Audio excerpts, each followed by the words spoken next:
Well, what a nightmare of a start that was. Aye. An hour journey to Paisley to watch Hibs versus St Mirren, and it took us 2 hours because of the traffic. Yep. So, it is 2 minutes to 3. We're looking at the St Mirren Stadium now. We're going to miss the start of the game.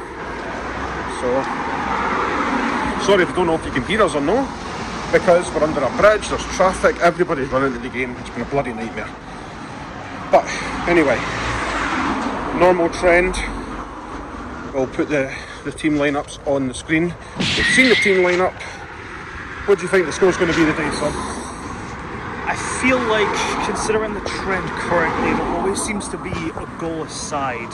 Right. I saw a prediction in which it said that it would be a 1-1 draw, and considering that we have been chasing a lot of games to get that last minute draw, I do see something similar happening. So I'd say possibly a 1-1 draw, but hopefully it's at least maybe a 2-1 Hibs instead of another last minute draw. Yeah. Me, personally, see, as long as we win, it makes this blooming trip worth it. Because it's been an absolute nightmare today.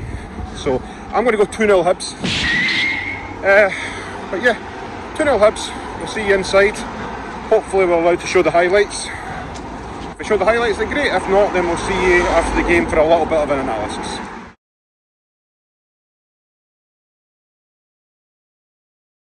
Okay, right, Game's done. Yeah, game's done. 1-0 to St Mirren.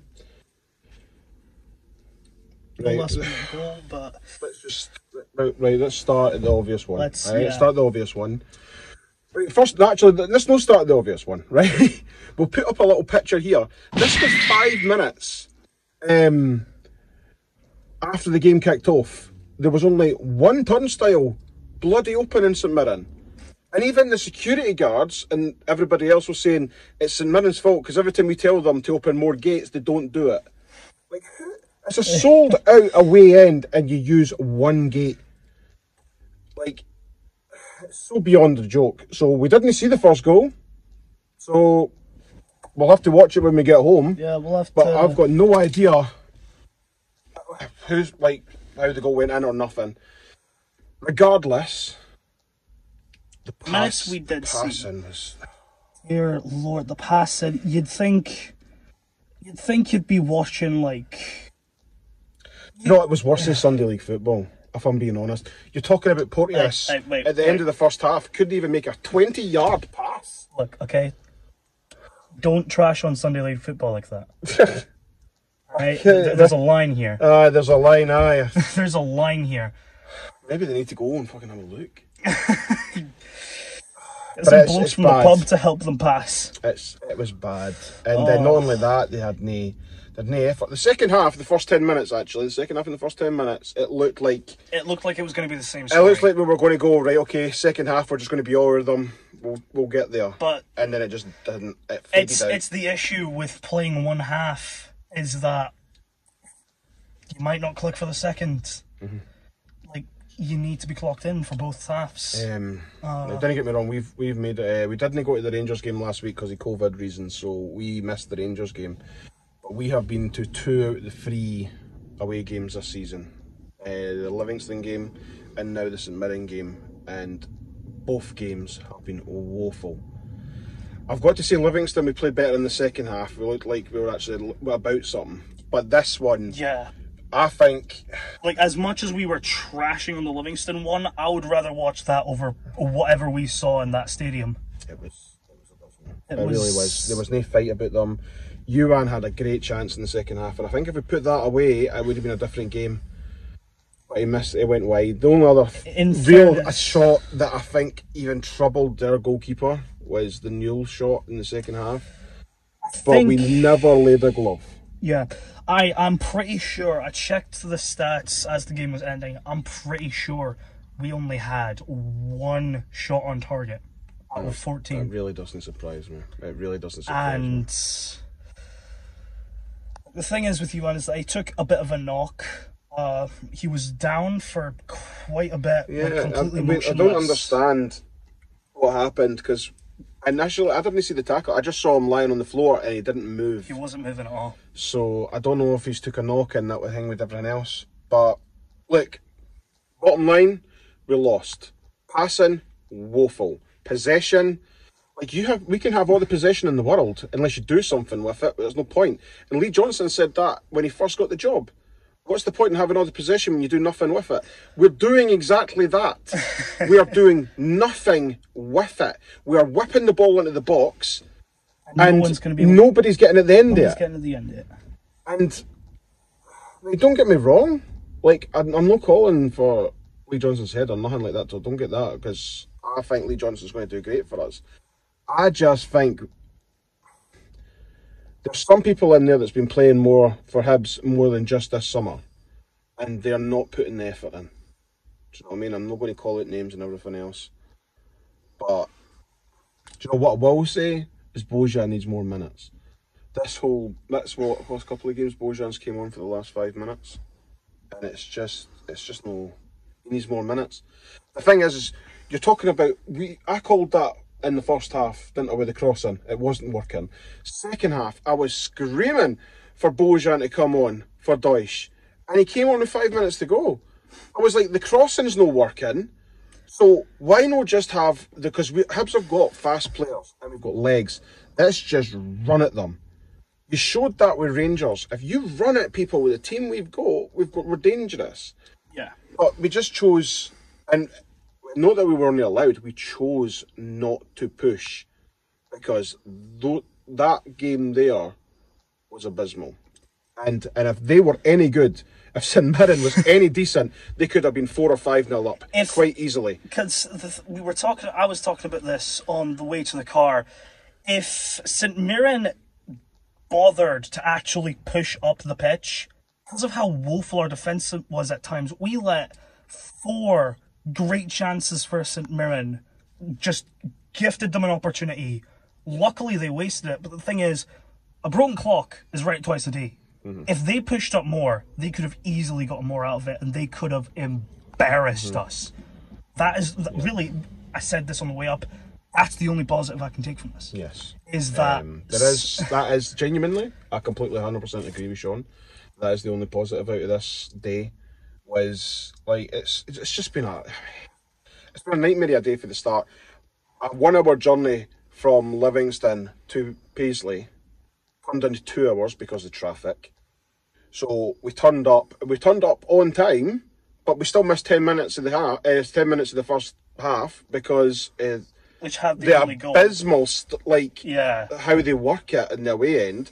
Even the security turn around and say that they don't like the way St Mirren work it. So that kind of tells you a lot. We then get in there, the kiosk. We asked for numerous things. I think we asked for a Scottish pie, we asked for a sausage roll, asked for numerous. Didn't have any. We actually had to go, what do you have? Do you know what I mean? I think you ended up getting a macaroni pie or something. And as well as that, I think they only said they had a macaroni pie and a kebab. That was the only 2 things they said they had. It was, the whole day was run poorly. Do you know what I mean? And honestly, I've got to say that we were talking about it on the way back, and I thought, does anyone even stand out for us to say, like a man of the match? Do you know, personally, I've says the only person in that match, I didn't see the goals, I didn't care if he was at fault of it, but going right now, the only player that I looked like it could have possibly been man of the match was Paul Hanlon.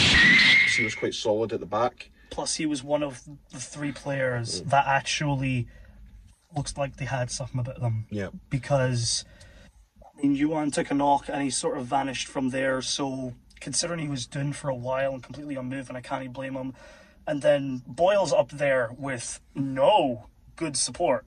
He was left high and dry, and he was just snuffed out. So that left no attacking options. And even defensively, Handling, as good as he was, there was numerous defensive errors from other people. That's the worst game I've seen him play in a Hibs top. Anyway, rant's over. If you want more in-depth football talk on the Hibs games, you have obviously got the Hibs podcasts that you can listen to on Spotify and YouTube. They'll get the more in-depth look. Obviously, you've got Long Bangers, you've got Down the Slope, Strong Opinion Hibs. All 3 are amazing podcasts. obviously listen to them every time. So they will do the more in-depth analysis and stuff. We're just getting the straight after the match gut reactions, how we feel.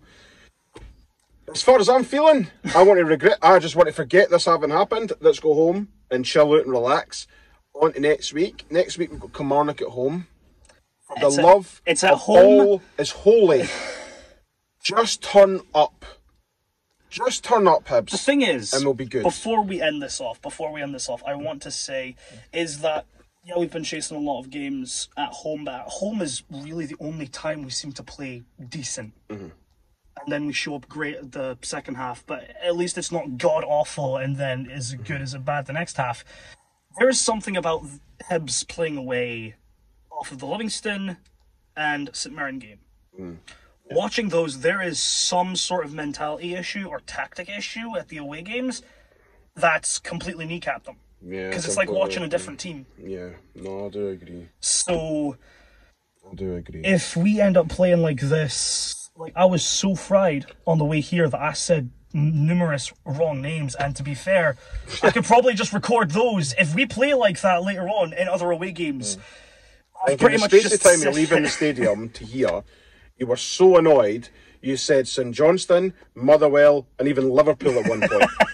That's how annoyed you were coming from the stadium to the car. God. But that's just basically how the emotions of a Hibby comes out, and it blurts out. But anyway, honestly, if we play like that, I might as well just repeat what we said in the next videos. Yeah. But anyway, that's our rant over. Like I says, if you want more in-depth analysis, go to the free podcast that I told you about. They're always good for more in-depth analysis and a wee bit more of a laugh. We're kind of like we're just gut reactions after the match, so it's never probably any good to listen to.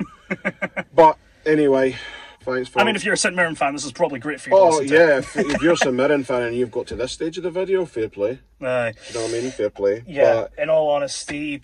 But that's us for today. We're just going to go home, chill out, relax. We've got Kilmarnock next week that we will be going to. One thing I will say, just for when it comes, I am dreading the next away game, if this is how we're going to play. Wow. The bad thing is our next away game's away to Dundee United, where Jack Ross is the manager. And they are doing woeful right now, so if they come out and beat us, then... Jesus Christ. Now, like, didn't get me wrong, I stand by what I said after the Livingston game. This is a young team. We've got a lot of new faces. We will get better. But, oh my God, the teething process is hard to watch. But, do you know what? Anyway, we're going to go and have fun for the rest of the day. Next week.